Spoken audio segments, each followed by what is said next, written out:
Hello everyone, and welcome back to the channel. In our last episode, we successfully brought our vessel alongside the berth.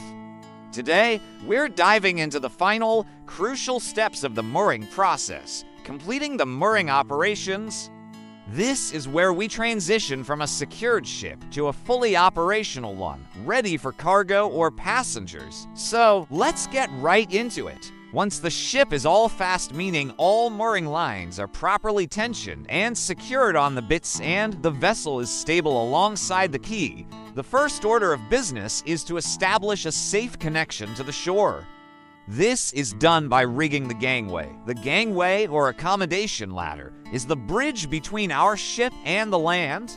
It's our lifeline for crew changes, supplies, and official visits. Rigging the gangway isn't just a matter of lowering it down. It has to be done with precision and care. First, the crew will choose the best location for the gangway considering the ship's freeboard, the height of the pier, and any potential obstructions. The goal is to set it at a safe and comfortable angle for people to walk on. To steep, and it becomes a hazard, especially in wet weather. To flat, and it might not reach the pier correctly or could be damaged by the ship's movement. The crew on deck will operate the winch to lower the gangway. At the same time, a team on the pier, often assisted by shore personnel, will be ready to receive it. They guide the end of the gangway, which usually has rollers, into its designated position on the quay. Once it's down, it needs to be secured. This is typically done with ropes or chains to prevent it from slipping or moving. We also have to account for the tide. As the water level rises and falls, the ship will move up and down. The gangway is designed to self-adjust, but we must ensure it has enough travel range to do so safely without becoming too steep or getting stuck. Now, with the gangway in place, you might think we're done, but there's another critical safety step: rigging the safety net. A large, strong net is stretched out and secured directly underneath the entire length of the gangway from the ship's side to the pier. Why is this so important? Simple. It's a fall arrest system. Should anyone accidentally slip and fall from the gangway, the net is there to catch them, preventing a potentially fatal drop into the water or onto the hard concrete of the quay.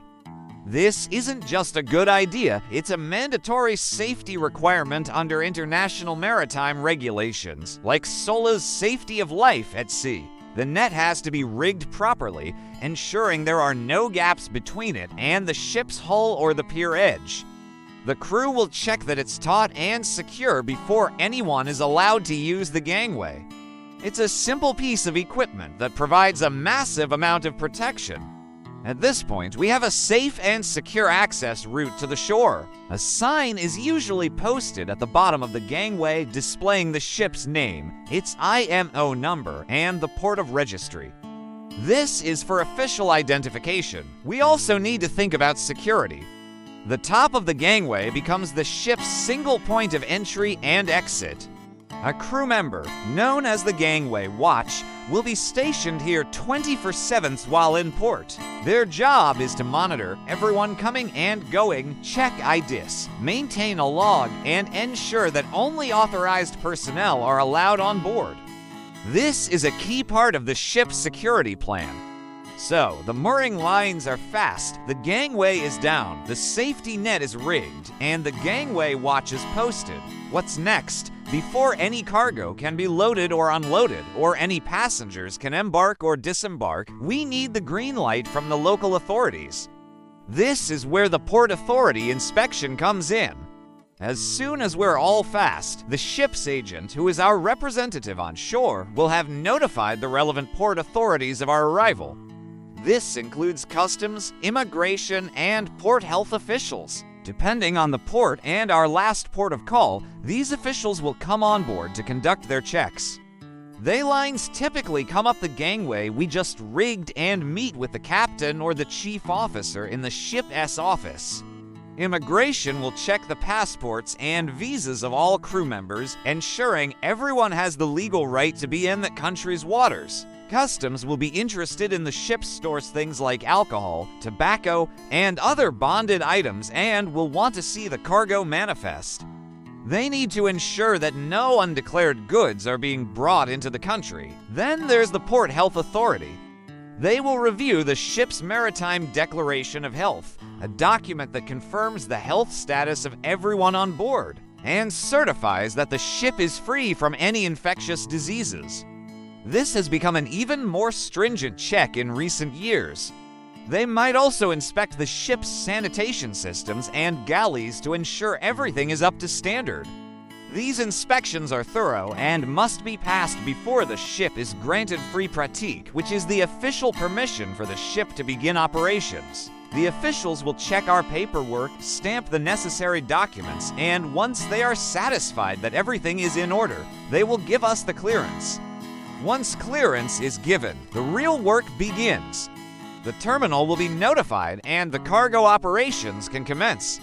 Cranes will start moving into position, stevedores will prepare to come aboard, and the constant, busy rhythm of a port will take over.